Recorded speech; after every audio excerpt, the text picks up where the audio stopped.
ফটিকছড়ি চট্টগ্রামের সবচেয়ে বড় উপজেলা। চট্টগ্রামের পাহাড়গেরা জনপদ ফটিকছড়ি, আর সেই ফটিকছড়ি নারায়ণহাট ইউনিয়নের এক শান্ত সবুজ গ্রামের নাম আদর্শ গ্রাম। প্রকৃতির নীরবতা, মানুষের সংগ্রাম আর সহজ জীবনের গল্প যেন একসাথে মিশে আছে এই ছোট্ট জনপদে।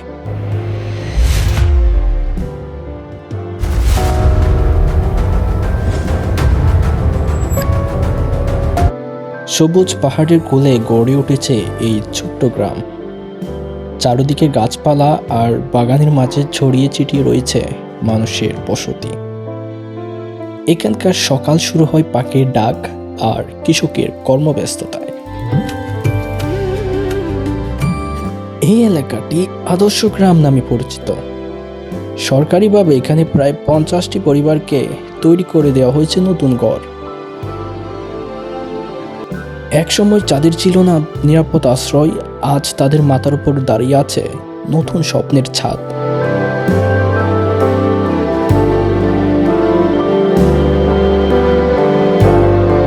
এই গ্রামের অধিকাংশ মানুষই কৃষির উপর নির্ভরশীল। ধানের মাঠ আর চাষাবাদই তাদের জীবনের প্রধান ভরসা। ভোর থেকে সন্ধ্যা পর্যন্ত মাঠে ঘাম জড়িয়ে চলে জীবনের সংগ্রাম। সংগ্রামের মাঝেও থেমে নেই জীবনের আনন্দ। স্কুলে যাওয়া শিশুদের হাসি আর বিকেলের খেলাধুলা যেন এই গ্রামের প্রাণ।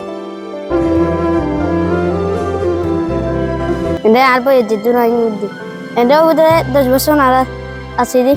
আর দুনিয়াতে আগে ফাইবার তুলিব, কিন্তু কেটে ক্লাস ফুল থাকি ফেল করে যেতে। আর লুল 17 এতে লুল 19 এটা লুল। তবে এই গ্রামের গল্প শুধু সৌন্দর্যের নয়।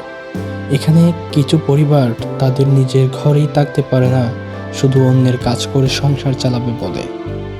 কিছু ঘর সময়ের সাথে ভেঙে গেছে, কিছু স্বপ্ন এখনো অপূর্ণ।